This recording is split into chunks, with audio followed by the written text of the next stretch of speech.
and bienvenido to the Movie Mouth Podcast, the recurring film and TV podcast that is currently going full gonzo in Mexico.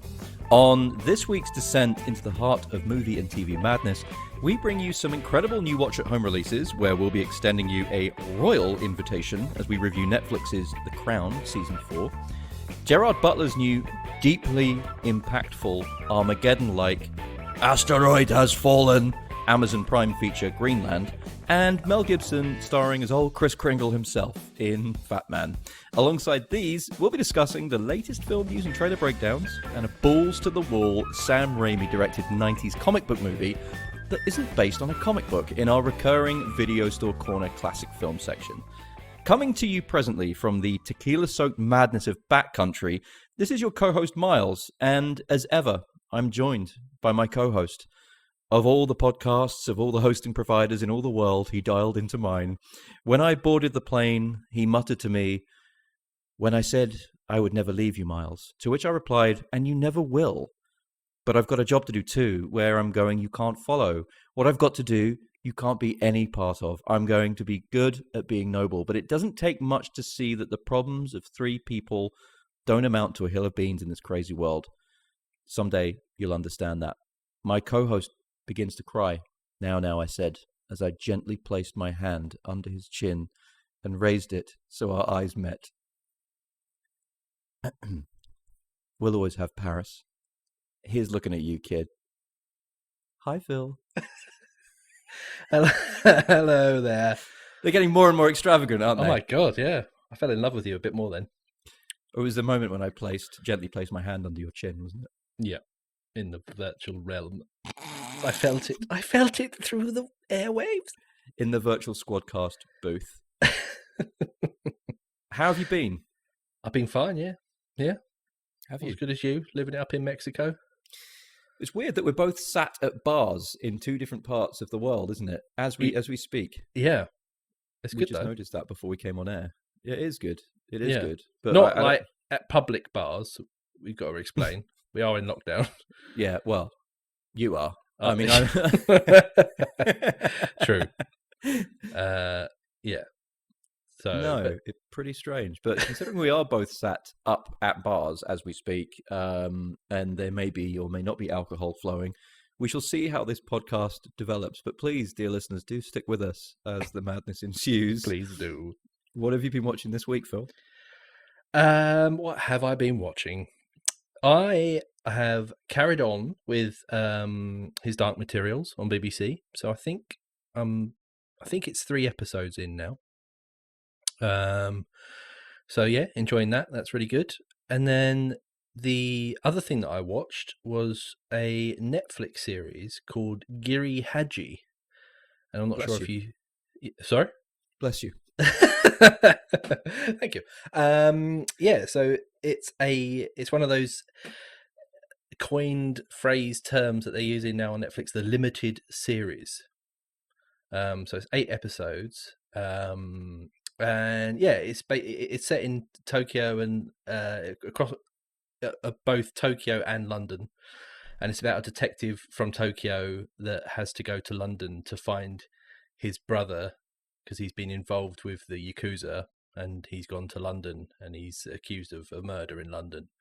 And yeah, I really, really liked it. It stars so the main policeman is called I can't remember what he's calling it, but he's played by Takahiro Hira, and it also stars Kelly MacDonald, who you probably know from yes, the Glaswegian actress from what else should be Boardwalk Empire. You probably know her from.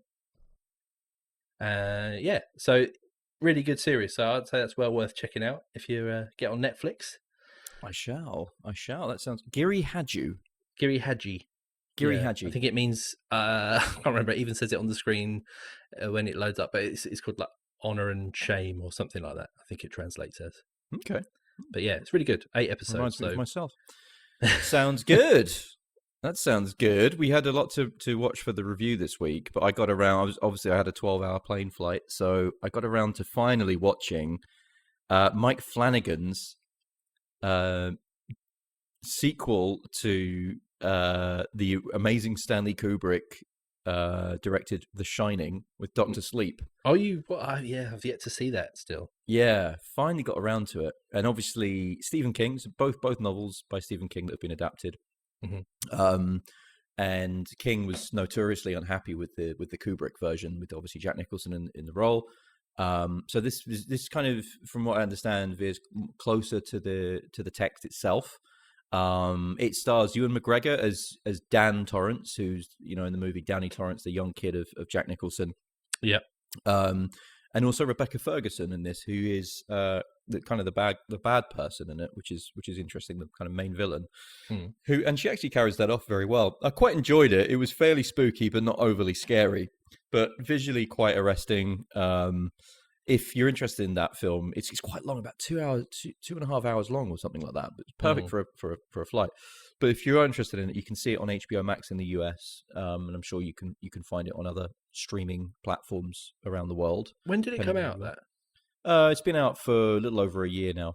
Oh, okay. I couldn't remember how new or old. Fairly new. Yeah, fairly new. Ewan McGregor's great in it. There's a really good cast actually. Some quite harrowing scenes in it actually, but I really enjoyed that, getting around to watching it. I also wanted to watch something uplifting, so I'd heard a lot of good things about the DC animation Teen Titans Go TV series, and they made a movie called Teen Titans Go to the Movies. Right. Basically it's starring they're like a kind of Justice League, but they're made up of sidekicks. So you've got like Robin in there and like the Human Cyborg, all that kind of stuff. Yeah. And it was brilliant. So it's like an animation. I was smiling the whole time through this. It was a really uplifting film. It's basically made for comic book movie nerds. Of so many references, like reference after reference, kind of blink and you'd miss it. There's some great musical numbers in there as well. And it even had a cameo from Marvel's late great patriarch Stan Lee, who turns up and he's kind of like, I don't care if it's a DC movie. I gotta get my cameo in. Excelsior. And then just disappears. Which I guess was one of his last cameos. Yeah. Enough said. Highly recommended that. Really, really like that. And on the topic of movies, I've also been, as I've been kind of chilling, lounging around, I've also been listening to a really notable audiobook on Audible, which is called Best Movie Year Ever by Brian Raftery.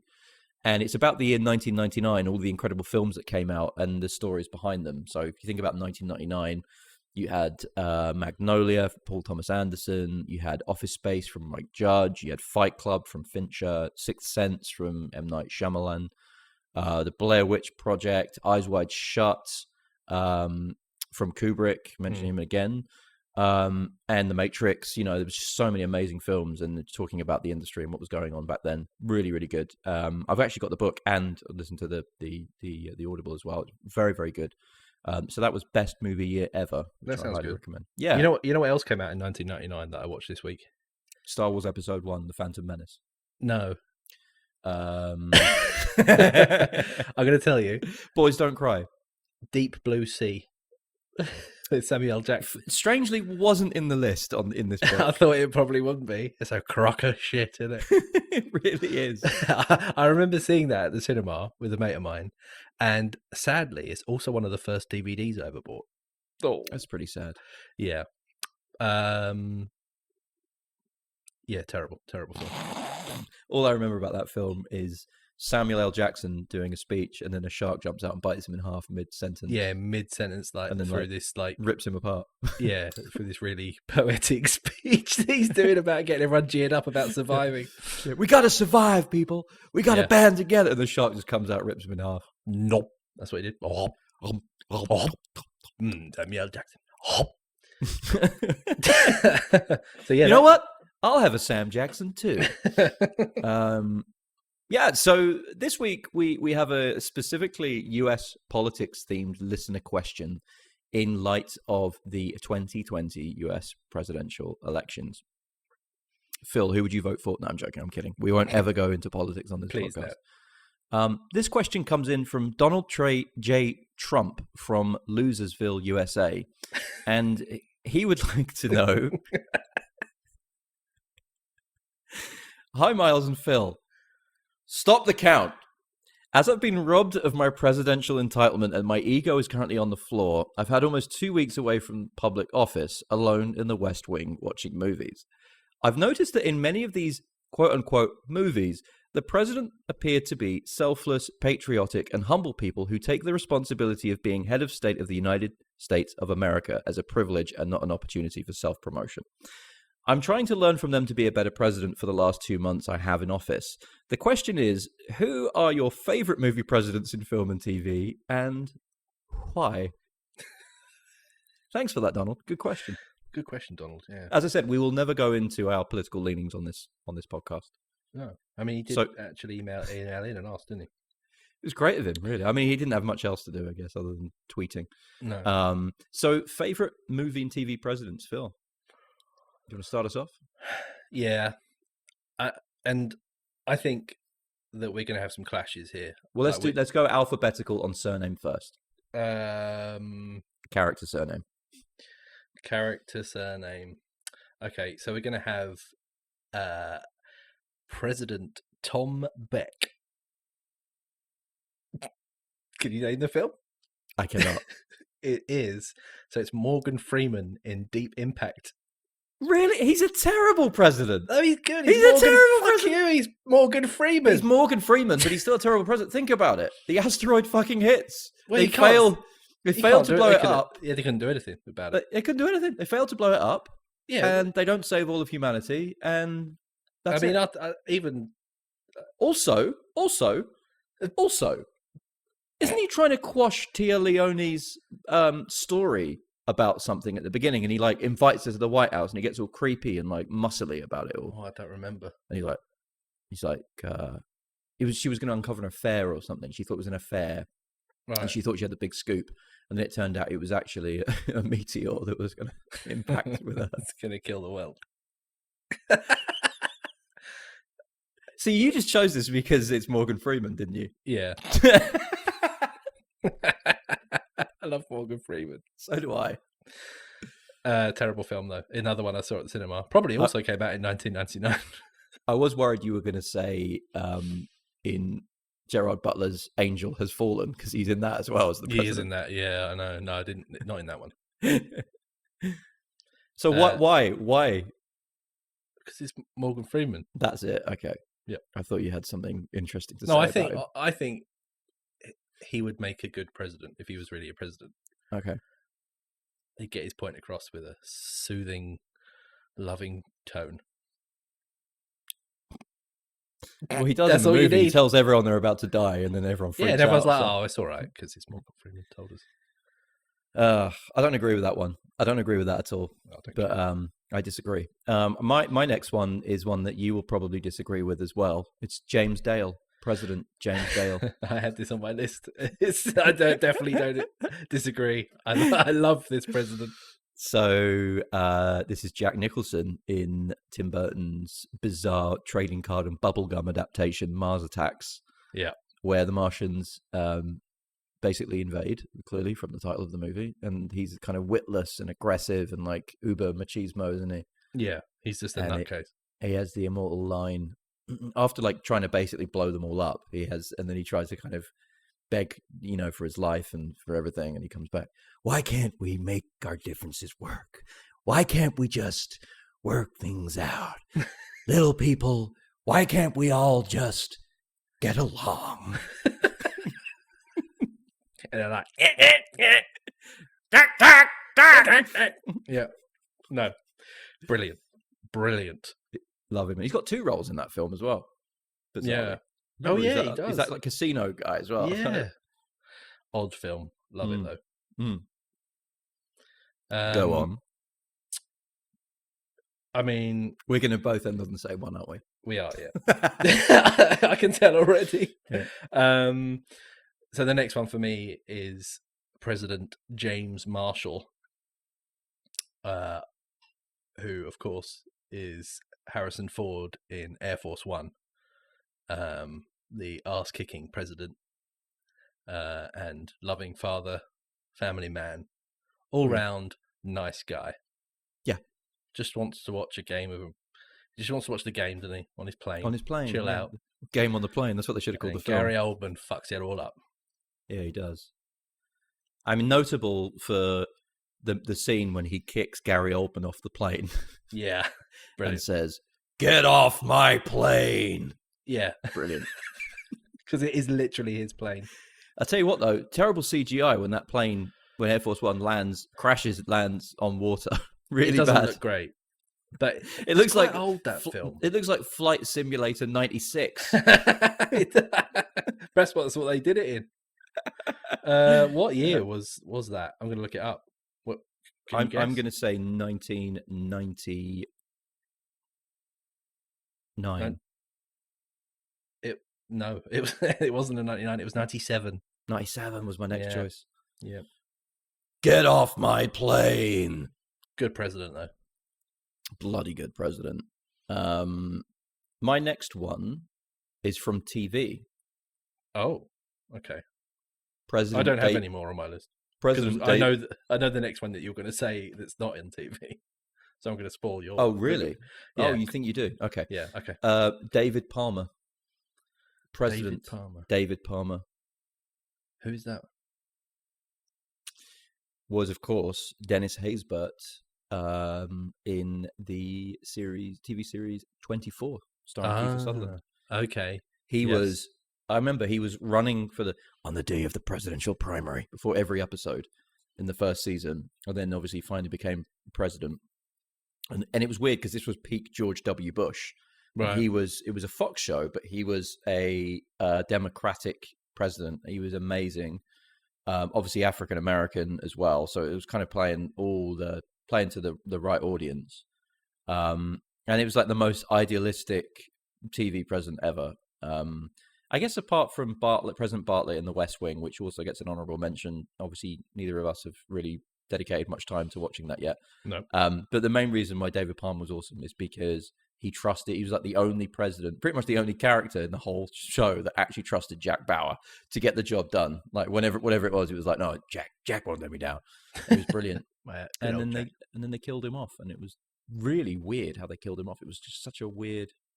He got like shot through a window in a hotel room. Just randomly walked into a hotel room. There was no build up, nothing, and he just got shot. And it was really, really bizarre. But he was a great TV president, David Palmer, President Palmer.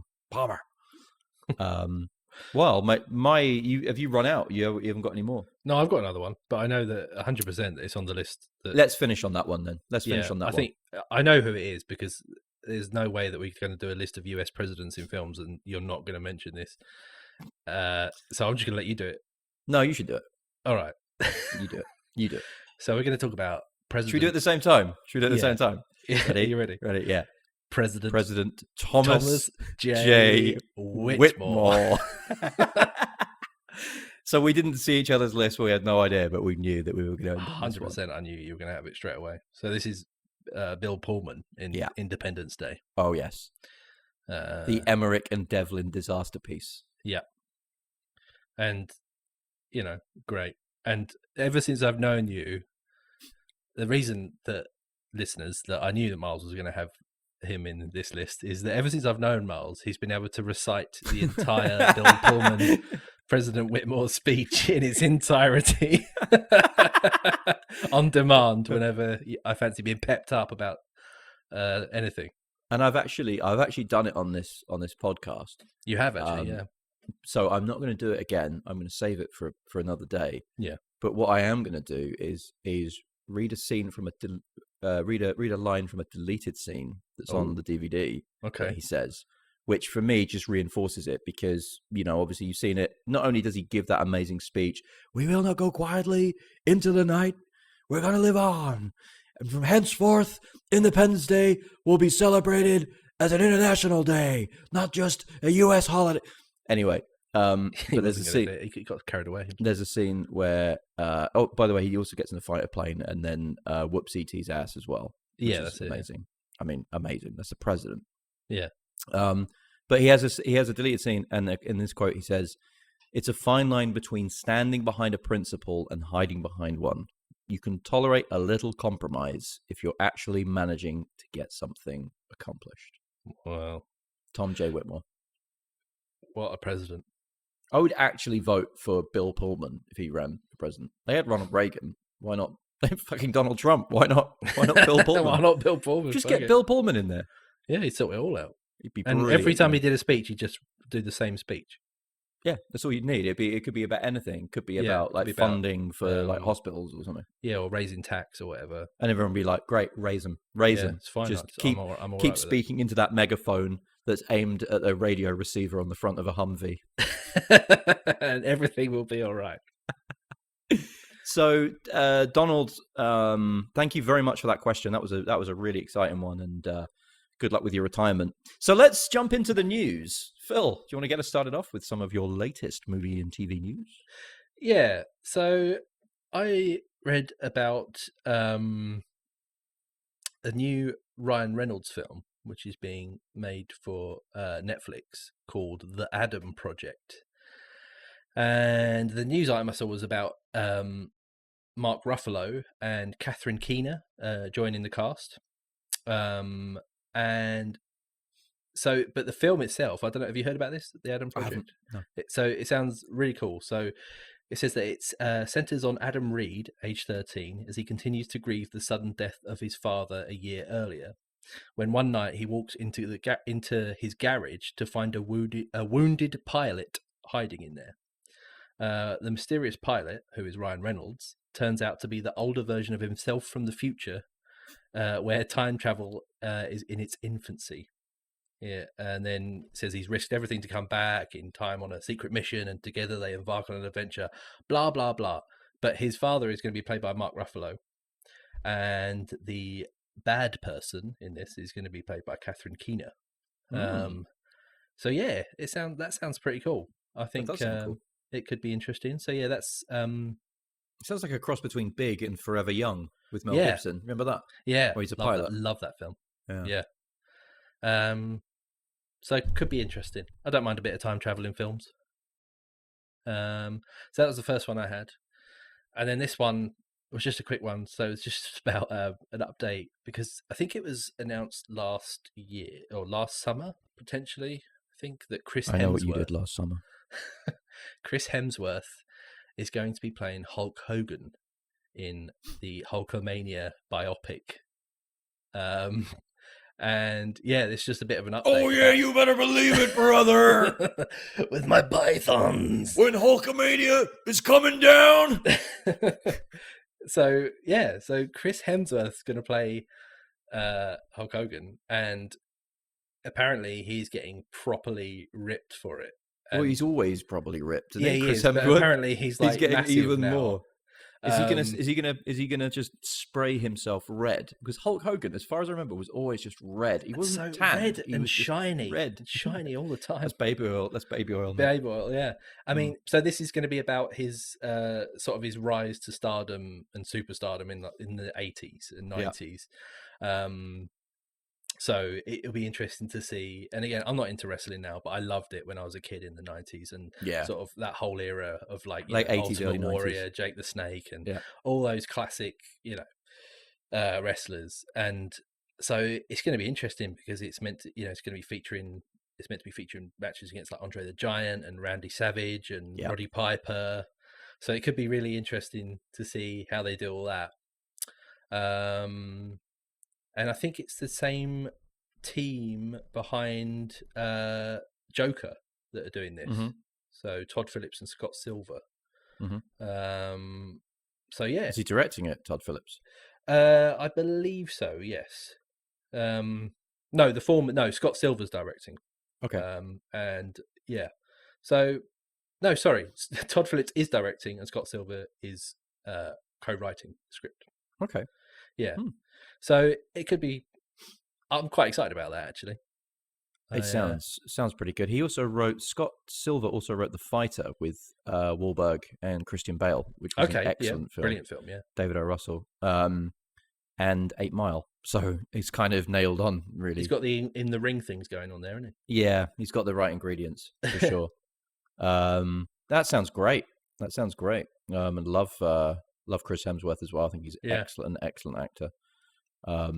Todd Phillips as well, kind of interesting. I can imagine Todd Phillips is now trying to move away from the kind of comedy, the kind of comedy element, and probably more into more hard hitting, movies like Joker was.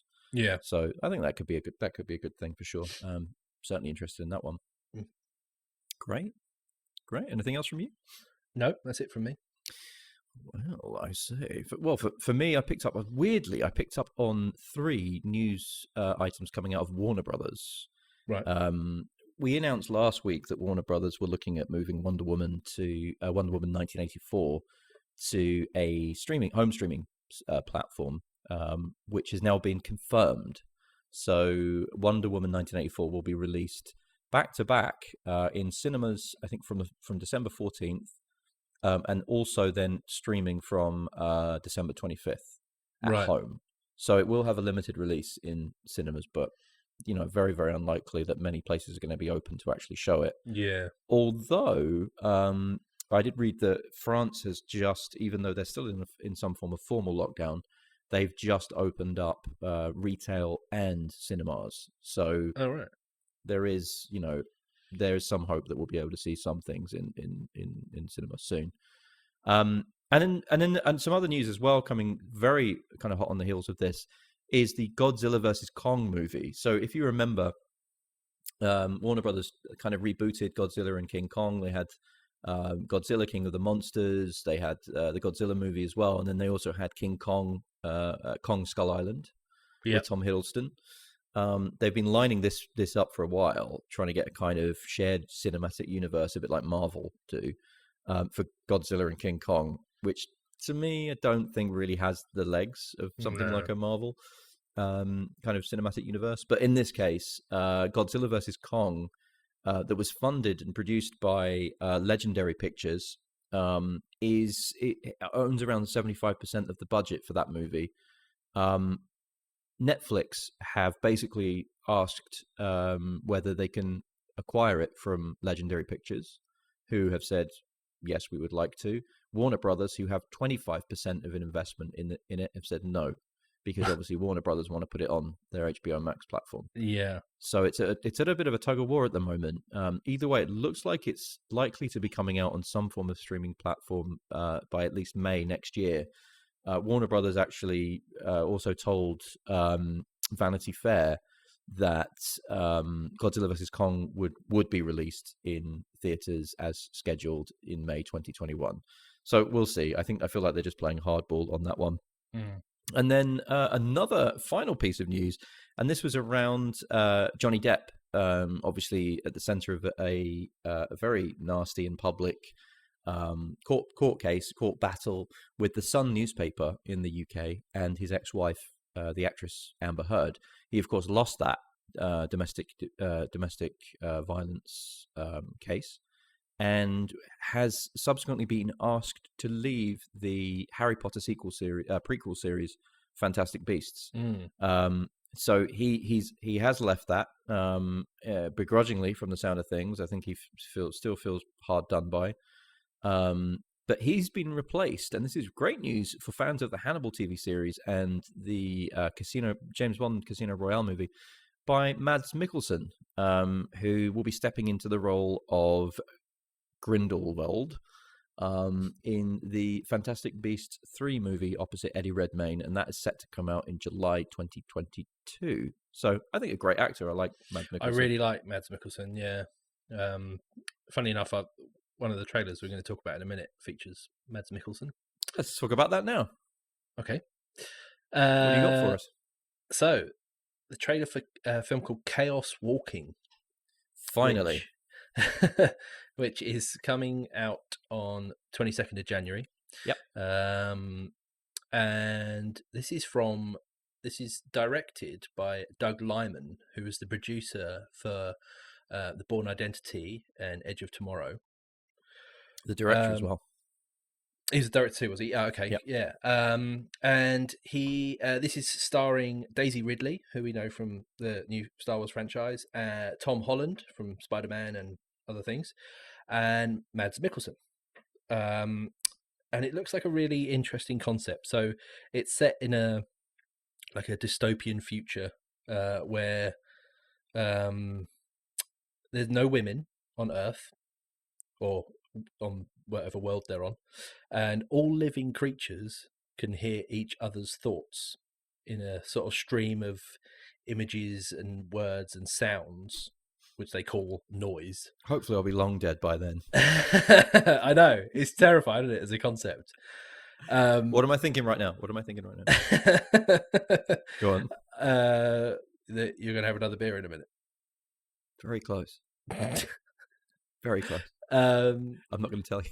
Yeah, so the trailer it's like a terrifying concept. So Daisy Ridley obviously appears in the trailer, and it's the first time that anyone's ever seen a woman. I'm not sure how she gets there or what. It's not really explained, but she arrives on this planet, and all the men are like, "Whoa, it's a woman!" And then they can all, there's You're really hyping this. I'm not going to lie. I know, but there's some really tense scenes in it. Oh, it's a woman. Yeah. We've never seen one before, but it's one of them women, isn't it?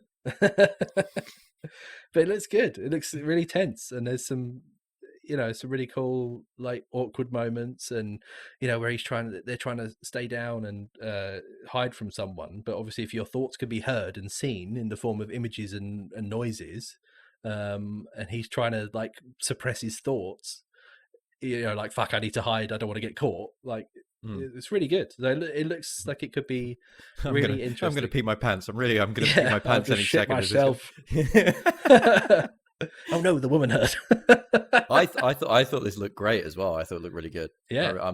I love Doug Liman. He's one of my favorite directors. And actually, if you think about his entire kind of discography, his back catalogue is pretty flawless. He's very close to being, I would say, a grade A director. I think the only film, and I'm talking about Swingers with Vince Vaughn and Jon Favreau, which was amazing. Go in 1999 with Katie Holmes. We mentioned Edge of Tomorrow, The Bourne Identity, and so many more. But there's one on there that I can think of that wasn't so great, which weirdly I actually quite liked, which was another kind of high concept kind of sci-fi type movie, a bit like Edge of Tomorrow and a bit like this, which was Jumper with Hayden Christensen. Oh yeah, I did. Where he's basically in a log cabin knitting a woolen jumper, and yeah, great movie. Yeah. But yeah, no, this looks good. I sat down, I watched the new Justice League, the Snyder Cut trailer.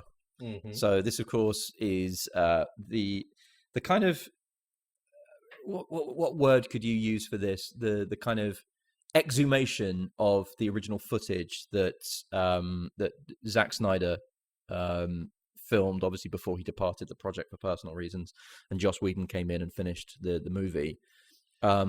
This looks really weird. Like I hated the Justice League, like with Zack Snyder or Joss Whedon directing. I didn't see it, if I'm honest. Yeah, I mean, I don't remember anything about it. I just remember that they were kind of going for Avengers type comedy in certain places that just didn't gel with some of the more dramatic scenes. And this looks like, more similar to Zack Snyder's other kind of output, a bit more like Watchmen, a little bit deeper. Like Batman versus Superman and that kind of thing. Yeah. So it's going to be interesting to see. The trailer for me didn't really get me that excited for it. It's kind of in black and white, and it's scored by Leonard Cohen's Hallelujah. Right. It's all new footage, and it's kind of going for that more dramatic angle than the previous one. There's no slow motion shots of Aquaman walking out of the water with heavy rock music playing behind him. That's a shame. But yeah, I mean, whenever it comes out, it comes out, and obviously we'll review it, but not totally hyped for it as the internet seems to be. Yeah, there's a lot of hype around it at the moment. Too much. So let's move to this week's reviews. I'll get things started off if that's good with you, Phil. Okie-dokie. Yes, that's fine. Okie-dokie. So I sat down to watch The Crown season 4. I've been kind of talking about this for a long time. Yeah. The teaser trailer and the trailer. Shut up about it. Shut up, the Crown, the bloody Crown. Oh, the royal family. The family, I do love them. So this is Peter Morgan's seminal British Royals Through the Ages series from Netflix, and it returns. So we're now rooted firmly in the 1980s, all bouffant a Babycham. Whereas the excellent season 1 and 2 focused heavily on Claire Foy's Elizabeth Windsor transitioning from a young girl forced to become the head of state, her subsequent relationship with Philip Mountbatten, and then their ascendancy and tribulations in putting their kind of personal behind duty, which sounds really vaguely boring, but season 1 and 2 was excellent. Season 3 took more of a transitional detour with a whole new cast, obviously whole new players coming in. It was like an instrumental break on a progressive rock album.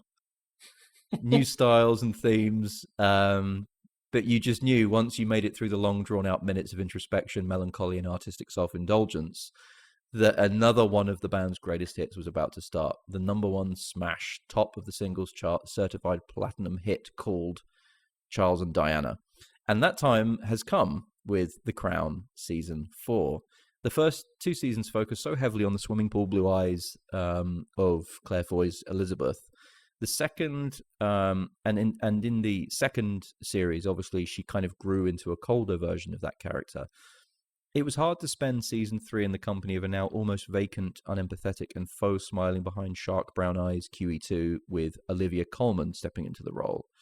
In season 4, she becomes more of an active orchestrator, getting into tussles with Gillian Anderson, enacting a spot-on, yet slightly too cliche impression of Prime Minister Margaret Thatcher, and generally acting aloof and uncomfortable with any potential emotional conversation that anyone in her family tries to raise with her. It's only in the Hubble Bubble Toil and Trouble meeting of the witches behind the scenes where we see Elizabeth really extolling her personality as she seeks counsel from her female confidants. Besides an episode here or there detaching from the palace and focusing on either the Iron Lady's struggles with her cabinet and country, or a solo quest through depression with Helena Bonham Carter's wickedly gin-soaked Princess Margaret, the show is now really Prince Charles and Diana's. Just as Elizabeth and Philip's introduction in season 1, we follow them as their relationship blossoms and ultimately crumbles. The excellent and at times uncanny Josh O'Connor returns as Charles from season 3, still besotted with the married Camilla Parker Bowles, and yet having to bow to the pressure of duty that the Queen has so tightly followed since her ascendancy to the throne. As we know, that duty to Charles was long overshadowed by his true love, and we follow him as he deals with an uncomfortable, passionate, and yet disconnected relationship with Diana Spencer, here played by excellent newcomer Erin Corrin. Her first scene as a seductive teenager playing cat and mouse with Charles is an anticlimactic affair. Having waited so long for this story to be told on this show, and we get this kind of weird kind of intro scene that really does set the scene, though. It's in the preceding 10-episode arc where the quiet, shy, yet totally seduced by a fairy tale Diana is chewed up and spat out in a devastating way. We follow her from starry-eyed teenager, beloved by all in the Windsor clan, until she receives bouts of mental breakdown to bulimic adult princess who's created her own place in the hearts of the world, ultimately tipping the scales from internal familial love to irked and jealous resentment. In many scenes, all Erin Corrin has to do is look a certain way to evoke the ghost of the People's Princess. And for me, I found her performance chill-inducing and truly uncanny. This is a performance that made me feel what was being communicated to me on the screen. And at times, I had to sit for a few minutes as the credits rolled to gather myself and get ready to jump back in for another serving. And this I did, completing season 4 in a little over 24 hours. Reminding our listeners that everything that happens in this show is not necessarily the true story, even if it seems so true to life, but it's never been in what we see when the royals are in public that captures our imaginations, but what might be going on behind the palatial closed doors. And it's here that real-life fairy tales can be written, but as we are sure to find out in season 5 coming to Netflix next year, there will be no happy ever after. The Crown Season 4 gets a recommendation from me, and all 10 episodes can be streamed on Netflix right now. Very good. Very good. You need to get back and watch that. You got 4 episodes. You got 4 seasons to watch. Oh, I mean, I've watched some of the first one. I'm just not that interested. Fatman. Yeah, I'd rather watch films about Mel Gibson as Santa Claus. So, Don't you call me fat man.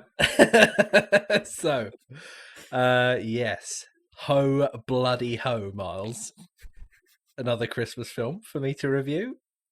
That's 2 in 2 shows, isn't it? I know, but and this it's one, not even December yet. it's not even December. I watched 2, but this one is quite a lot less wholesome and definitely less child friendly than Jingle Jangle, which I watched in the last episode. This is the new Mel Gibson dark comedy, in which we see him play a rough around the edges and grumpy Kris Kringle. So to sort of sum it up a bit, his business has been declining over the last few years, due to the fact that the US government pays his subsidy based on the number of presents he delivers.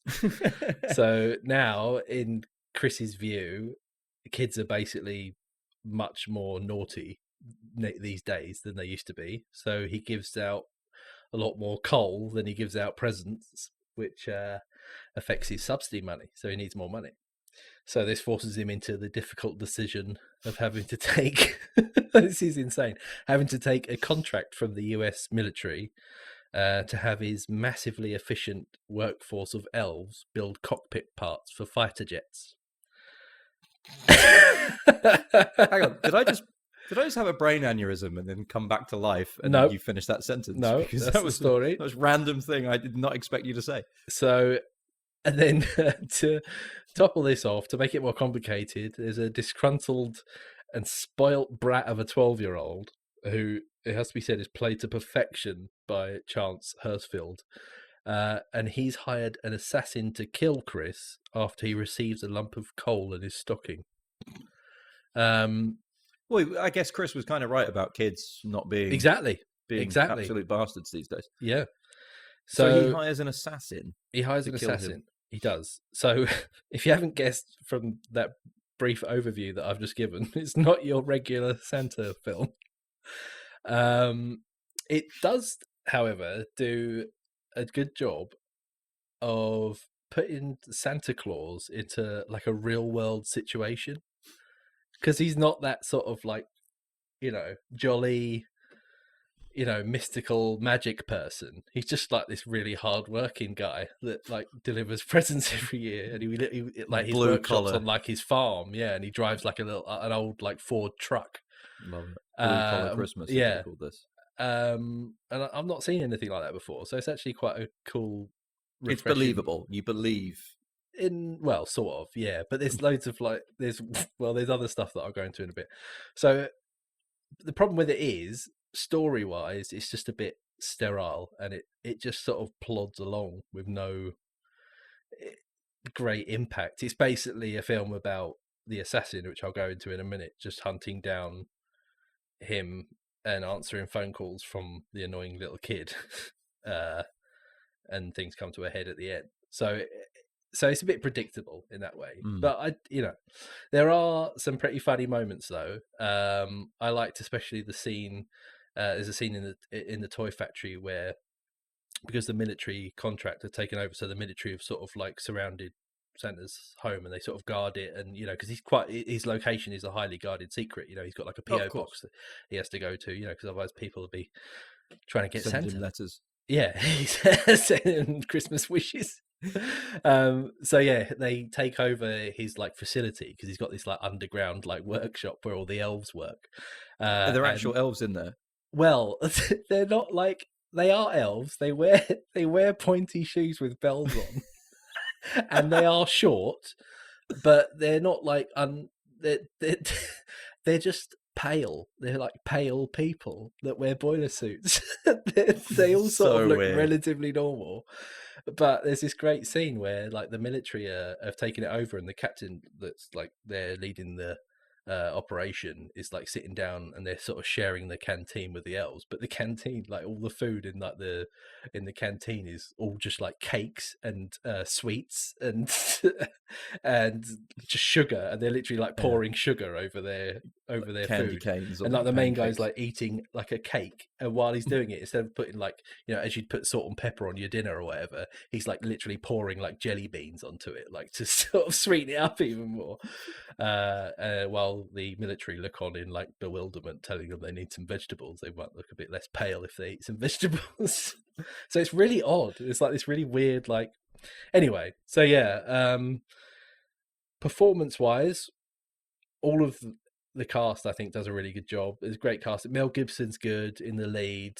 He is in most roles for me. Whatever you think of Mel Gibson, you know, outside of the film world, which I won't go into, but he's still got those action chops, which I enjoyed seeing. Okay. Lethal Weapon-esque, even though he dodders about a bit more. Got an absolutely epic beard in this as well. So his on-screen wife is played by British actress Marianne Jean Baptiste. Hmm. She's brilliant. Plays the ever optimistic and grounding force that is Mrs. Kringle. So as I mentioned before, Chance Hurstfield, who plays the spoilt brat Billy Weenan, he's awesome. He does a perfect job of being an annoying spoilt brat. Makes you want to give him a right old slap. And oddly, reminded me of like a strange cross between a young Goonies era Corey Feldman and a Ferris Bueller era Charlie Sheen. He's like a Oh, weird wow. mix of the Wow. two. Yeah. So he's great. But then the standout for me is Walton Goggins. Oh, I love Walton Yeah, Goggins. he's I'm a big amazing. Walton Goggins fan. Yeah. Vice Principals, I loved, Yeah. and Hateful Eight, and all those. Yeah. Yeah. And he plays Skinny Man, is his character name, the assassin. He's just plain odd, and he gives some truly awkward encounters on screen quite a big lift. He's like a completely heartless, stone cold killer, like literally the nicest person he'll meet, and then he'll just shoot them just for the sake of being inconvenienced by them. But he also won't travel anywhere without his pet hamster, which is amazing. What? Yeah. Sold. Yeah. Sold. So, you know, if you want to watch something a bit different this Christmas, but that it won't particularly fill you with the joy of the festive season, you should give Fatman a watch. It's not going to join my list of annual Christmas must watches alongside Die Hard, Home Alone, and National Lampoon's Christmas Vacation, but you know, you might feel differently. And it's available to stream now on Prime Video and many other streaming sources. Sounds absolutely incredible. I'm definitely going to watch it. So I think you'll like great. it, but yeah, There's nothing I like better than a stone cold killer who's all, you know, nice and whatever, and then just blow someone away because they're inconvenienced.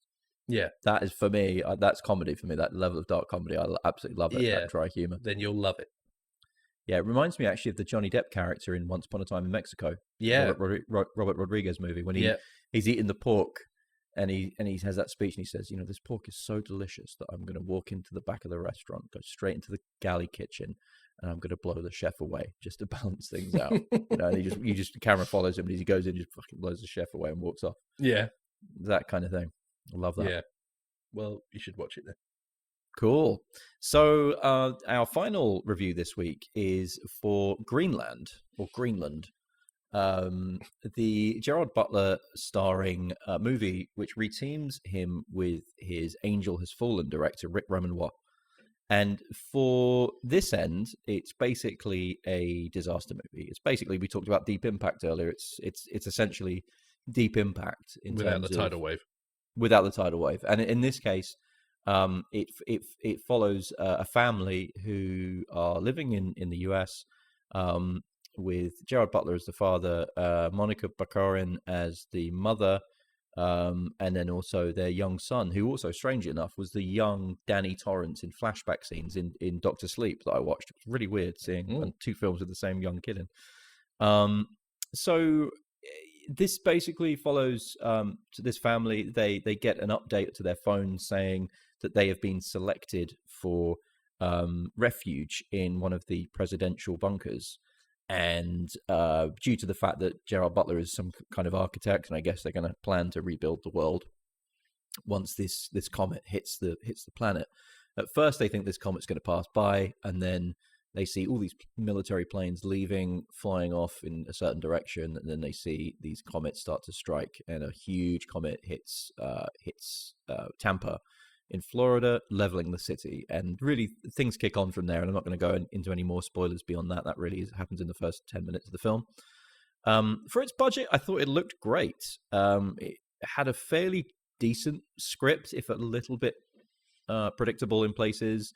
It reminded me a lot of survival thriller pictures like Gravity, Bird Box, or A Quiet Place, where we follow the characters from one stressful set piece to another, following this family as they kind of struggle to survive this end of life event on Earth. And I also thought the performances were very good, surprisingly so. I thought this was going to be, a kind of a silly movie, and actually it wasn't. I thought Monica Baccarin was the standout for me, the wife of Gerard Butler. Yeah. She was obviously in Homeland and Firefly, and she gives some real raw emotion and pain in certain places in this film, and I found it totally believable. And even Gerard Butler, thank God, Gerard Butler finally is in an American movie with a Scottish accent, not trying to do an American accent with a Scottish accent, because honestly, it's so bad. He should just play every character, like Mike Banning, who's in Angel Has Fallen and London Has Fallen and all that. Let's play a game of fuck off. You go first. So he's also really good in this, I thought. I sat down to this to expect Butler to be yelling, "This is Sparta," before kicking the comet into the nearest star. But instead, what we got was a deeply absorbing and anxiety-inducing thriller with great performances and a tight yet slightly predictable script. So I don't know how you were feeling, Phil, but I would recommend this. I would. I was tense through this. Like, it was a bit of it's one of them ones that sort of makes you a little bit angry when you're watching it as well, in the way that very believably, you just wish it would work out. Well, that, but very believably, that everyone turns to an asshole in the end of the world situation. Mm-hmm. You know what I mean? And from this odd situation of COVID that we've been in, and all the dickheads buying all the toilet roll up, every time, and this kind of fights over toilet roll and supplies and things, you just know that would happen. Depressingly. So I found it a bit depressing, if I'm honest, because it was a lot more hard hitting than I thought it was going to be. There are, like you said, there's some really emotional moments in it that we won't go into because it will spoil it, but there are some really hard hitting scenes that got me quite a bit. And I think I was expecting just your sort of cheesy disaster movie, really. And I love it. I love a disaster movie. I really like, Day After Tomorrow. I don't mind, Volcano, like terrible films, but I like them because it's sort of, to see that sort of end of the world situation, which you hope won't ever happen. Yeah. But and mainly on a nerdy way, I quite like it because it's quite a test for special effects for things like this as well. Which again, as you said, it pulls off pretty well, I think, for the budget. Considering it must be pretty low budget. Yeah, I think so. You agree? But I think what it does, and there's some really good sort of stuff that they show. I think it was pretty decent, to be honest. Yeah. And I agree. It's interesting as well because Gerard Butler had this director come in and take over Angel Has Fallen, which was the third film in the Has Fallen series. And Angel Has Fallen, I didn't think it was that great. It was a step up from London Has Fallen. I've not seen any of those. Probably on par with Olympus Has Fallen. Right. But three-star movies, basically a 3-star movie. But Rick Roman Watt has signed on now to direct the next Has Fallen movie off the back of this relationship with Gerard Butler, and I hope that based on the level, I think, of confidence in directing in this movie and the performances as well that he's managed to get from his cast, I'm really hopeful that the next Has Fallen movie will be a really, really good, solid action thriller like the other films should be, and certainly like this one is. And if, as I mentioned before, if you like Gravity, Bird Box, A Quiet Place, those kind of tense movies that just keep building and building and building, maybe over a night or two, going from one set piece to the next, then this is definitely the film for you. Highly recommended, actually. Yeah, much better than I thought it was going to be. Nice one. Yeah, good stuff. And that's everywhere on Amazon Prime and also in select theaters, depending on your location. So up next, it's time for this.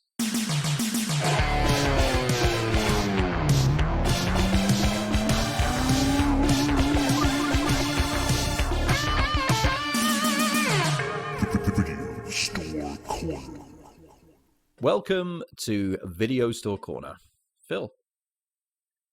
Yes. It was your turn to rent a video for us to watch this week, wasn't it? Yeah, it was. You walked in, I heard the little bell on the door jingle as you walked into the video store. Yeah. And the smell of, toffee-flavored popcorn and video rewinding hardware filling the air. Yeah. The hot smell of videotape. Oh, yeah. Remember that? And carpet filled with all sorts of horrors. Bubble all gum, kinds of horrors. Spilt drinks. Yeah. All kinds of horrors. Yeah.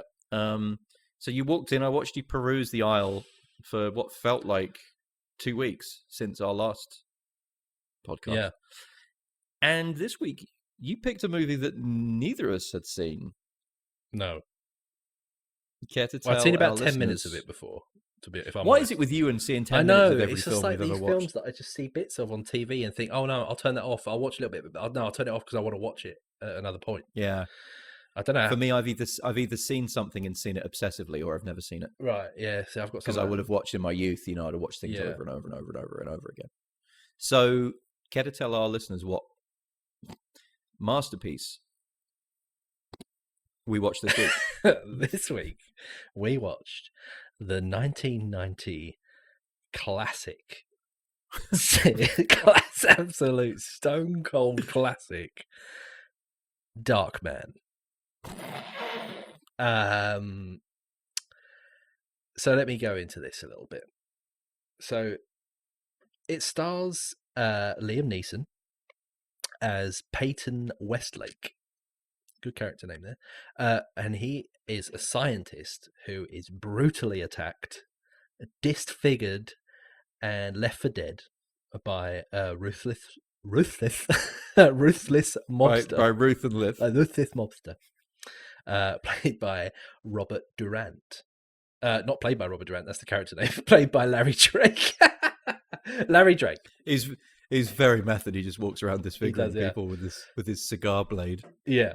So after his girlfriend, she's an attorney, played by Frances McDormand, runs afoul of a corrupt developer, played by Colin Friels. So after a failed treatment to cure him of his burn injuries, Westlake develops superhuman abilities, which also have the unintended side effect of rendering him mentally unstable and borderline psychotic. I mean, borderline, I don't know about that. I think it's definitely psychotic. So consumed with vengeance, he decides to hunt down the men responsible for his disfigurement. So that's your sort of, that's your synopsis there. I will find you. And I will kill you. Yeah, I mean, he does. It's like he was practicing for that role. That moment in Taken when all of Liam Neeson's skin gets burnt off of his face and hands. In a horrific way. And then he puts on what can I describe as a rubber mask of his own face, which only lasts for 100 minutes. Yeah. So I think we need to explain before it melts I off. think we need to Go ahead. We need to Yes, explain to please. the listeners that. So yeah, he is this scientist, and he's working on a new. He's working on a discovery to Go try on, and say produce a it. synthetic skin. No, what was it? What was the name of it? I can't. What was it called? I can't remember. Well, there's a scene where they're in the lab and he's with his lab assistant, and they create this fake nose, don't they? Yeah. Of skin, Yeah. and he turns around and he says, "Why won't the liquid skin last?" And it's like, because you're calling it liquid skin. That's why. That's what keeps melting into liquid. Liquid skin. But handily, it does last exactly 100 minutes. Exactly 100 minutes before it degrades. After in the dark, isn't it? In the dark, it's okay. What's the dark got to do? Why is he called Darkman? Is it because? And bear in mind, I've seen this film. Is it because the skin lasts longer in the dark? The skin or it has to be made will in the dark? last as long as you want in the dark, but when it's exposed to the light, it will degrade after 100 minutes. I think that wasn't clear. I think it's more called Darkman that was not because clear. he feels like he always sort of hugs the shadows, doesn't he? Because he's really upset by his disfigurement. I think it's because his skin lasts longer in the dark. Well, his own skin, yeah. Only when he puts the mask on, his skin is missing from his face. What the fuck are we talking about? Stop saying skin. So he gets all the skin burnt off his face, and then and off his hands. He escapes to the lab. He goes back to this weird factory with all his equipment, and then he starts to reconstruct his face. And in that meantime, he starts stealing other people's identities, and that did him wrong, that basically injured him. Yeah. And he goes then and takes wearing photos their of them, faces, and then he can put it in the computer, in his fancy and computer, gets revenge on them. and then print out a face. The computer graphics of which I will say, for 1990 were pretty good. Actually, pretty good. Yeah, sort of like Do you know what I mean? hologram, spinning hologram. It's just a Spinning picture in it that they hologram made Liam slightly Neeson face. transparent. Yeah, it's like there's a revolving 3D image of Liam Neeson's face, and it's like when you go to a shopping mall and they have that crystal where you can get a picture of your It's face exactly inserted like into it in It's 3D. exactly like that. Yes. But so this is directed by Sam Raimi, Legend. which to me was surprising because I had I didn't really know anything about this movie other than the poster. No. And seeing it, in the shop that we used to work in. But other than that, when Sam Raimi's name popped up at the beginning, I was genuinely surprised. Yeah. And it raised it. It took it away from being too bizarre and too low budget and over the top to being a Sam Raimi movie. Sam Raimi. I was like, this is The Evil Dead 2. Yeah. But it's a superhero version of that. Yeah. He's also in it, Kind Sam of a Raimi, superhero. which is cool. Yeah. And Ted Raimi as well. Yeah. Playing, he just plays like a mobster guy, doesn't he? Who dies in a hilarious way. That's Ted Raimi. Yeah. That's Ted Raimi. brother. Yeah. That's hilarious. Yeah. He's like bobbing up and down out of a manhole cover, like he's like swimming in the ocean. It's really weird that Liam Neeson's got. Not only has he lost his features and blah blah blah blah. He also has rage like super strength. Yeah, that comes from this rage of losing this thing, and he also feels no pain because they have to sever a nerve to stop him screaming. Handily explain in one hospital scene. Everything's explained nicely. Yeah. Hello, Austin. It's Basil Exposition here. Liam Neeson is currently suspended on a revolving table, and as he spins, we're going to throw a knife between his legs. We're going to poke him in the arm with the needles to show he can't feel the pain. That was so weird. Yeah. So anyway, he finds one of these henchmen that's kind of that committed this crime against him, and it's Ted Raimi, and he kind of grabs him and pops him up through a sewer hole, and you don't actually see Liam Neeson holding him, but you just see Ted Raimi like bobbing up and down. It looks like he's like stuck in it. He's like a cork stuck in a box. Yeah. His cars are kind of screaming over his head, and then eventually a truck. Yeah, but that's typical, like that quick cut, and it's clearly like a prosthetic. It's just that's typical, like Sam Raimi. It's super quick cut, isn't it? Awesome. It's like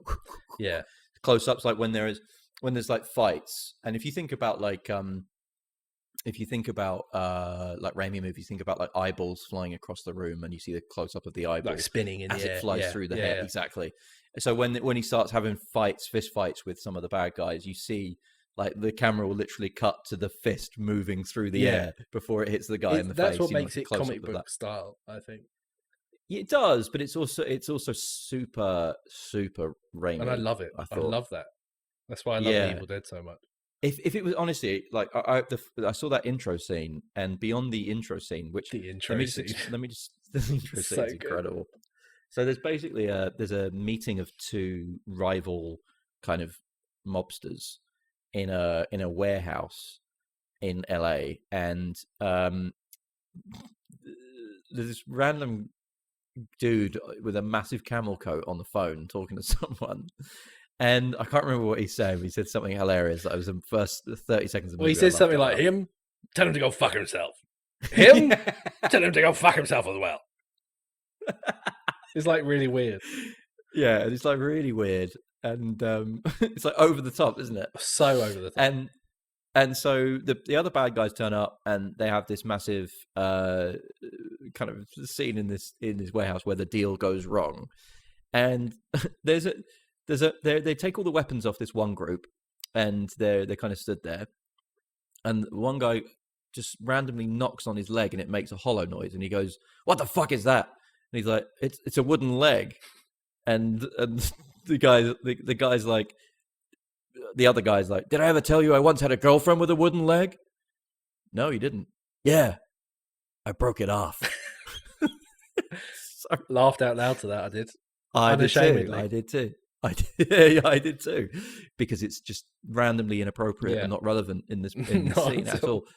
So anyway, they start talking, and then one of the guys on the same team as the guy with the wooden leg pulls off his wooden leg straight off the pant leg. Yeah, and it has a machine gun hidden inside it, and he starts blowing everyone away. And as that happens, the other gang, the guy in the camel coat gang, they're basically ready, and they start firing back. And then we start seeing cars flying out of shipping containers full of machine gun toting henchmen. It's like the 18. It's like the episode of the 18. It is like the 18, yeah. But it's just balls to the wall. Yeah, and the cars people people actually dying, ramps and flipping over and doing all. It's just, I was like, what the fuck is going on? This is like the first minute of the film. This is the first 2 minutes of the film, and then and you see like all the people that are getting shot. You see them like flipping around, like as they're getting like shot in the air, aren't they? They're flying through the air, like really quickly. Quick cut, and then we see Robert Durant, who's our main villain here, firing his little hand cannon back, blowing people's heads off, like blowing through car windows, really calmly, and they're all like picking them off, really calmly picking them off, like with the gun noise in the world. It was over the top, loud, and dumb, but I absolutely loved it. I was 4 minutes in. I think I texted you, didn't I? And I just said, "Yeah, I'm 4 minutes in, and I love it." What would you say is your best scene? Well, there's a couple. There's not a scene. Well, there is a scene. I'm going to go one, but then I'm going to give you my. We'll come to quotes in a minute. Yeah, we'll come to quotes. Best lines. So, but just as a little aside, one of my favourite bits in it, although it's not the whole scene, is when the workshop blows up. And you see him fly out of the workshop in the most comical way I've ever seen in my life. I literally had to pause the film because I was laughing so much at that little cut scene. Like, it's really quick. Like, it blows up and then it just cuts to a stunt guy on fire flying through the air. It's not. I don't think it's a stunt guy. I think it's Liam Neeson. It's not, is it? It can't because be. it's on like a rear projection. It's like, oh, probably, yeah. If you, I'll tell you how to visualize this. If any of our listeners have seen Die Hard 2, Die Harder, when Bruce Willis is in the jet on the runway and he's in the projector seat and he ejects and the plane blows up underneath it. Yeah, it's just like that. And he comes up towards the camera. There's a whole lot of that. Except it's Liam Neeson screaming on fire, flying as he flies through across the sky up towards the camera. Yeah, the funniest thing I've ever seen. I laughed as well, and then he just lands in a river. And you just see him land. Yeah, he just lands in the water. That's it. Yeah, amazing. It's not really, it's not the whole scene, but just I laughed so much at that yeah. scene as well. But I think so over the top. I think my favourite scene in the whole film is when it's at the fairground. Oh, for fuck's sake! You've literally stolen every one of my pink elephant. The elephant. Pink elephant. The elephant. So he goes to the fairground. So later in the film, he sort of, because his girlfriend sort of like grieves him because they think he's got blown up, and they bury his ear. What they think is his ear. No, they bury a piece of his ear. Oh, right. I heard there was nothing left. Yeah. Except his ear. Actually, it was a small piece of his ear. So she thinks he's dead, and then what happens is he comes back, but she doesn't know. This is at the point where he's perfected the mask that he's printed out of his own face, and he wears it, and it's like scarily convincing. It's just like, it just looks normal. And they start going out on like dates again, don't they? But he's a bit. We should say this is Frances McDormand, who's in this from Fargo and married to one of the Coen brothers, and amazing actress. Yeah, she's Three brilliant. Billboards, all that stuff. And so they go to but he's still quite unhinged. He's still like, his anger. Oh, there's something not quite right the about anger's him, getting the best of him, and he's on edge because his face will only last 100 minutes before it starts disintegrating. And she says things to him like, why can't you just stay at mine just one night? Why do you have to go back to the hospital? Stop looking at your watch. I'm not healed yet. I've got appointments at the hospital. I have my appointments. I told you. I'm not fully cured. My rubber face is going to melt off. So anyway, he goes up to it's like a coconut shy type thing, isn't it? Like throw your ball at the 3 tins. Oh, yeah. Absolute carny to the max, he's like, I'm going to win you the biggest elephant. I'm going to win you the biggest elephant they've got. And what does he do, Miles? He throws his 3 shots. He gets a bit angry while he's throwing them, doesn't he? Like, he throws them with quite a bit of anger. I didn't know what was going on at this point, to be honest. There was just on the third one. There was so many cuts because it kept cutting to this guy. There was a freak show in the carnival, and it kept cutting to him. That's it. That's why he's angry. You're a freak. You're a freak. and Liam Neeson thought he was talking about him. Yeah. So he gets angry and he's throwing them. So it all builds up, and the tension ramps up, and then he nails the last shot. Like, knocks him over. Nails it. And smashes it. I think they go through the tent at the back of the tent. Yeah. And like the carny guy's like, no, you weren't behind the line. I want the elephant. And he's like, no. You weren't behind the line. Like, why not? He went, yeah, you crossed the line. He's like, no, I didn't. I'm stood right here with my girlfriend. And then, it just ramps up, and it does that, like, those quick cuts to each of them, and it's getting closer and closer to their faces. Like, he's getting really, really fucked off, isn't he? Yeah. Really angry. I'm pretty sure there was the sound of a high-pitched whistle. Yeah, something like that. Like a steaming kettle. It just all. I'm pretty sure. And then he just snaps, doesn't he? That's it. Yeah. Like, you see this scene where he just finally snaps, and like the background behind him like explodes. Like, it's like a weird dream thing. The background explodes and like flies towards the camera, and he goes nuts. And he just snaps. He grabs the guy's hand and he snaps his fingers, doesn't he? Like these rubber fingers. he snaps them and takes them, and the guy starts screaming, and he's saying, I want the pink elephant. Yeah.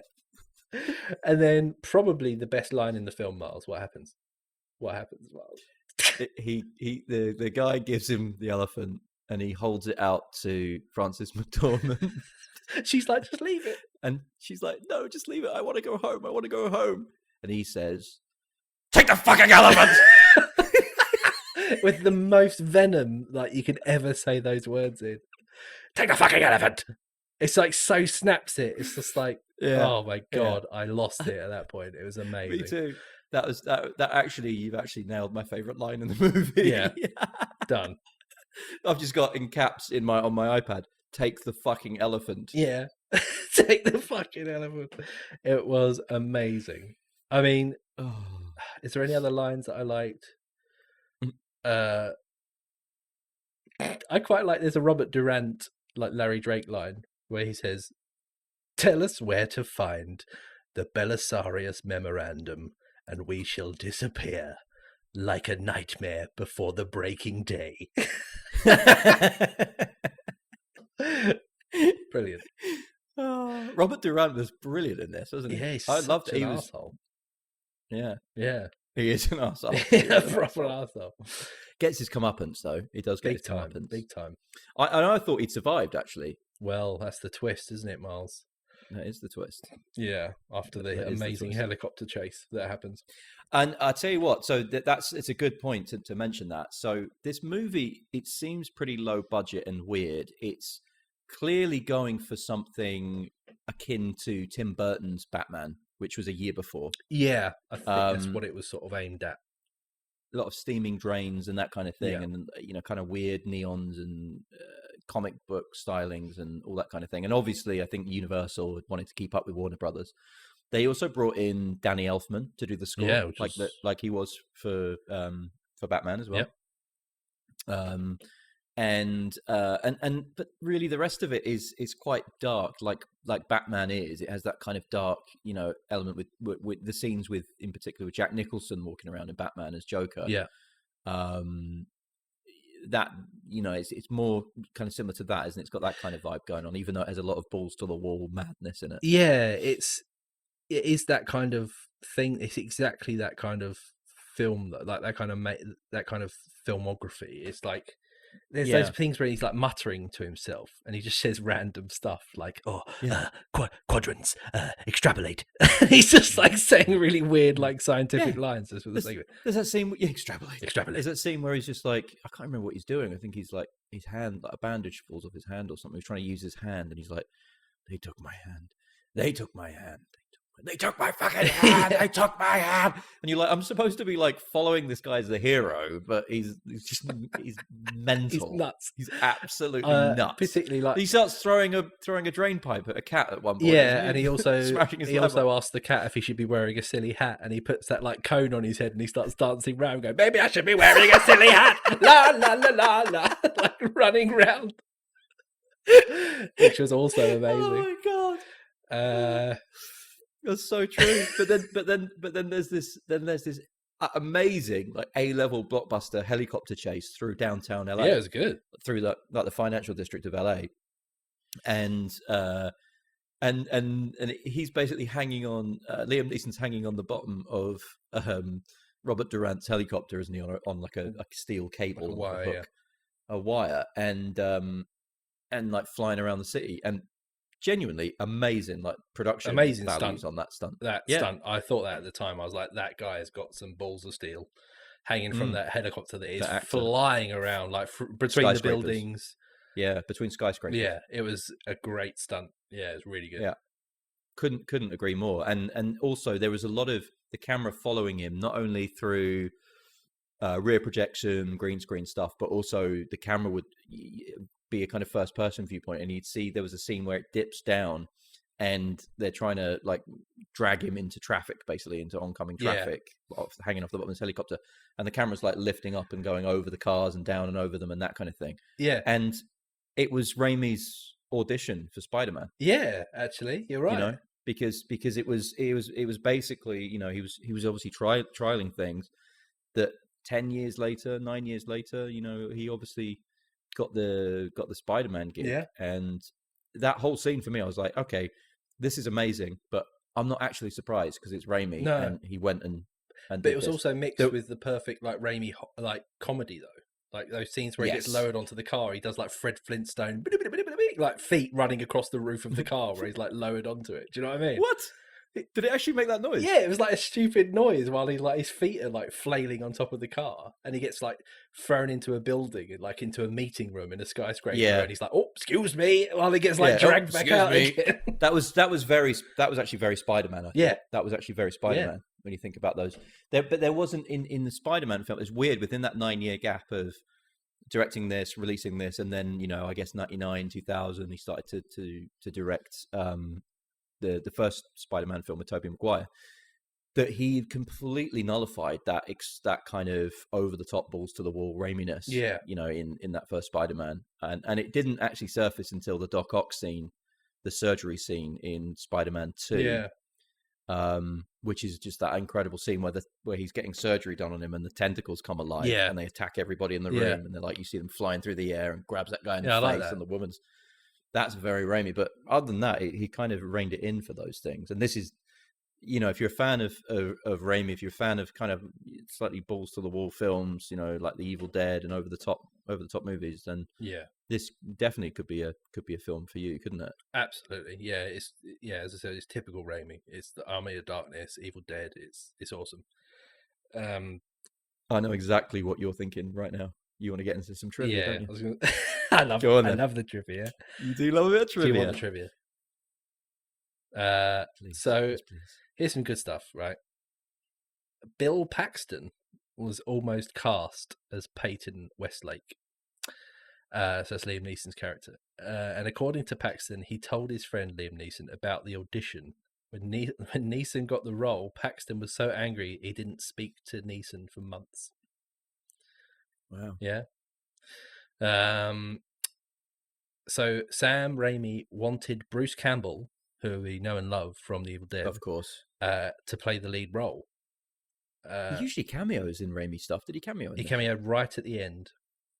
So right at the end, they're talking about Building scene in the literally right at the end, where he's doing the self dialogue thing, and he's like, "You won't be able to find me, blah blah blah. I'll be everywhere." Yeah. And it cuts to a guy in the street, like walking down the street, like from behind, and the guy turns around and looks at the camera. That's Bruce Campbell. To be honest, I don't think I remember seeing the very end of this film. Weirdly, I don't know why. Maybe I was sidetracked or something, but I don't remember. Just switched off. I think I switched off. So Bruce Campbell's in it as a little cameo at the end. Yeah, but he was meant to be in the main role. But I think he would have been amazing. He would have been amazing. I think, in it, but Neeson did a good job of being that kind of madcap. He did. It's like a completely un-Neeson role, but does it quite well. It's the most un-Neeson role I've ever seen. Yeah, this is not Erwin Schindler. No, it's weird, but it's good. Yeah. Apparently, the producers were the ones that said that they didn't think Campbell could handle it, but there's no way he could have handled that. He could Campbell it. He couldn't Campbell it. He couldn't Campbell it.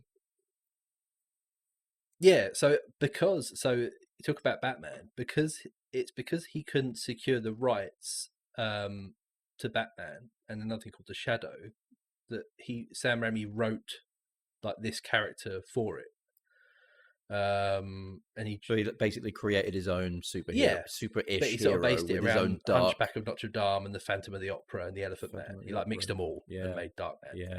Yeah. And it does feel very comic book like. Here's an interesting one. Julia Roberts was almost cast as Julie Hastings. Really? Before she got the role in Pretty Woman, 1990. Pretty Woman. Yeah. She had to be replaced. But also Demi Moore was considered for the role, as well as Bridget Fonda. I think that Frances McDormand was an interesting casting choice. Yeah, I do, yeah. And I think Raimi's kind of known for sticking with the cast and maybe having a less obvious, cast in place. You mentioned Bruce Campbell. He's obviously fought for him in 3 movies and had him in every movie ever since. Yeah. He has his family obviously cameo a lot in his movies. Tobey Maguire as Spider-Man, who is a pretty weird choice for a Peter Parker when you think about it. He does have slightly avant-garde casting choices. Yeah. And Frances McDormand, I think, Liam Neeson was a pretty good-looking guy, and then they bring in Frances McDormand, who is also a good-looking person, but isn't Kim Basinger in Batman. It's a different choice. Yeah, he's gone for real acting caliber. Yeah, definitely. Yeah. What else we got? This is just a weird nerd fact. So when he's printing his own face and he scans it and he works it out and he extrapolates the quadrants. How could I forget? And the computer tells him that it's going to take 571 hours and 57 minutes to complete. Mm-hmm. Just so you know, that's 23 days, 19 hours and 57 minutes. So he spent 23 days hunting down, taking photos of the other guys, and without his face. Wow. Because that passage of time you don't really see because we see Helen. Yeah. Is it Helen? No, it's Julie. Helen. Miles is just. I've got the Candyman. Every woman I've met since that watching the Candyman I've called Helen. Yeah. Helen. I just stand in parking lots saying, Helen. That might have something to do with the arrest warrant. Yeah. Helen. So what was her name? Julie. Okay. So I can't even remember where I was going with it, to be honest. I mean, yeah, it tries to explain what he was doing. No, I was going to say, in that time. because the passage of time felt like the passage of time moved very quickly. It didn't feel like this was a long time. It felt like a week after the lab blew up to the end of the movie. It didn't feel like, a few months or whatever. No. What I don't understand, though, he was waiting. Moves on. He was waiting 571 hours, so 23 days for his own face to be printed. But in that time, he managed to take photos of all the bad guys, print their faces, and then go and sort them out. No, it's because the scan of his. If you remember, he took the scan of his head from a badly burnt picture of his face. Oh, that's right. He had to reconstruct the quadrants. And half of his face was the quadrant. Two quadrants actually of his face. Quadrant 1 and 4 to be extrapolated. Needed to be extrapolated.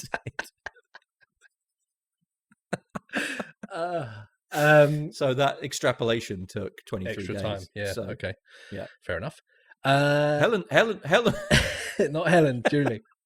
No, Helen ends up moving on, and we see her end up falling for this smarmy businessman, who basically, you clearly from the very first scene, got Liam Neeson's hands and face melted off in the bubbling red. He did. And for no reason, he's like some smarmy like New Yorker. And forget about it. Louis Strack Jr. is the character name.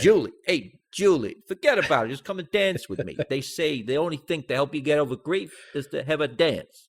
Yeah. I think he was played by Stan Lee. Excelsior. Well, do you know who he was nearly played by? Who? And this is very interesting.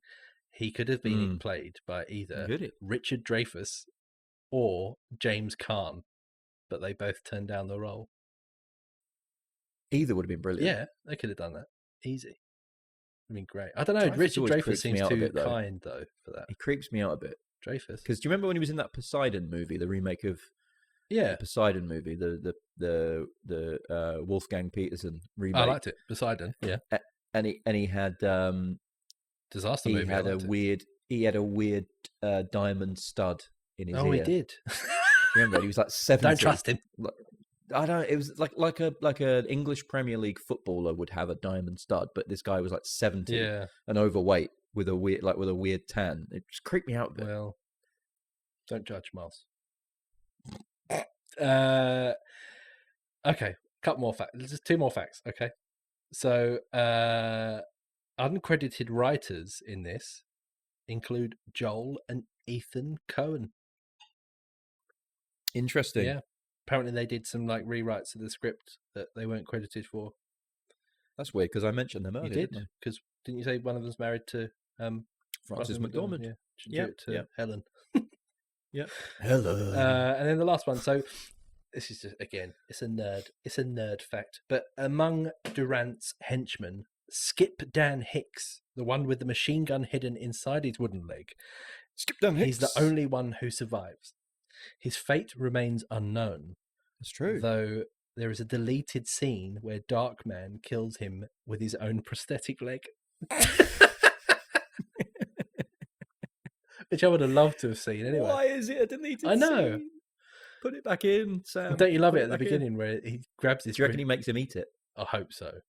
But don't you love it at the beginning where he grabs his prosthetic leg and he has to hop on the spot while the other's having a gunfight? No, the one guy, there's one of the henchmen always holds his arm out so he can hold onto it like a bar, like he can. Yeah. So he's like hobbling, and then he sticks his arm out so he can steady himself while they're having a gunfight. It's brilliant. That happens twice. Yeah, brilliant. Absolutely love it. And that's the trivia. So, would you recommend this film? 100%. It's like one of the best films I've ever seen in my life. Starring Liam Neeson. Watch it. It's just an hour and a half of complete insanity. It was completely insane. It was completely insane. I must admit, I was quite tired when I watched it, so I stopped watching it because I knew that I needed to be slightly more awake. I was the opposite. I watched it early in the morning. Drunk. Oh, I finished watching it early in the morning with a plate of pancakes and huevos rancheros, which was just really unsettling. Brilliant. But yeah, Darkman, Sam Raimi. Go check it out. If you haven't seen it before, go check it out because it's absolutely insane. And you get to see Liam Neeson scream at Frances McDormand, "Take the fucking elephant!" Yeah. Brilliant. thanks for that one, Phil. And it's my turn next Oh, week. God. So on the next Movie Mouth podcast, I shall be choosing some form of movie that will hopefully We watch Darkman 2, be... The Return of Durant, which actually exists. I think you're going to watch that anyway. Without a It's shadow of a probably doubt, you're going to tomorrow. watch that. There's Darkman 3 as well, isn't Yeah, there? I think so. I don't know if they've got anything to do with Sam Raimi. None of which affiliated in any way with Sam Raimi I or doubt Liam it. Neeson, of course. No. No. I guess Liam Neeson would have moved on pretty quickly to Schindler's List after this, wouldn't he? He turned up in bandages. Spat out my beer. I've got to extrapolate my list. Quadrants. Schindler's List. He saw him as like, he'd be perfect in this. After his performance in Darkman. I'll tell you who I would have had in the role, thinking about it, thinking of Schindler's List. I would have had Ray Fiennes. He would have been great. Wouldn't he have been a great Yeah, Darkman? really good. Yeah. Because he would have played like... Oh, yeah, he would have been brilliant. Yeah. He would have been... Yeah. Because I tell you, he was good in... It reminds me a bit of the Tooth Fairy from Red Dragon. Oh, yeah. See that? Brett Ratner's Hannibal Lecter sequel, and prequel. Sort of a little bit reminds me of him in Bruges as well. Because he's a nutter in that. Yeah, Mad. brilliant. Remake Darkman with Ray Fiennes. Yeah, I'd watch that.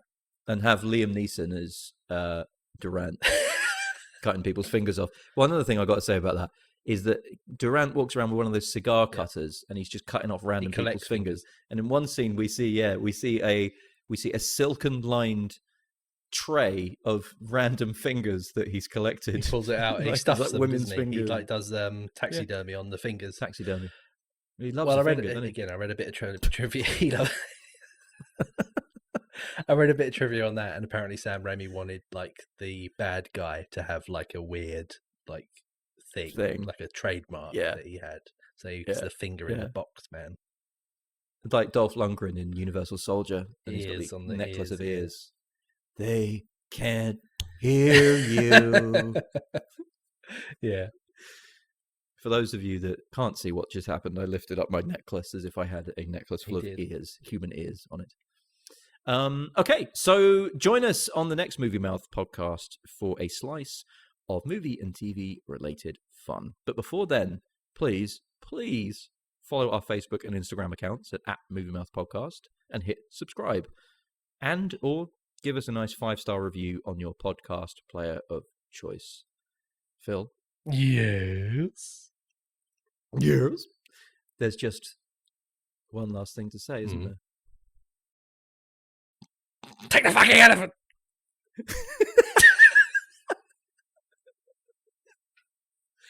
I will find you, and I will give you a pink fucking elephant. Thank you. Bye-bye. Bye then.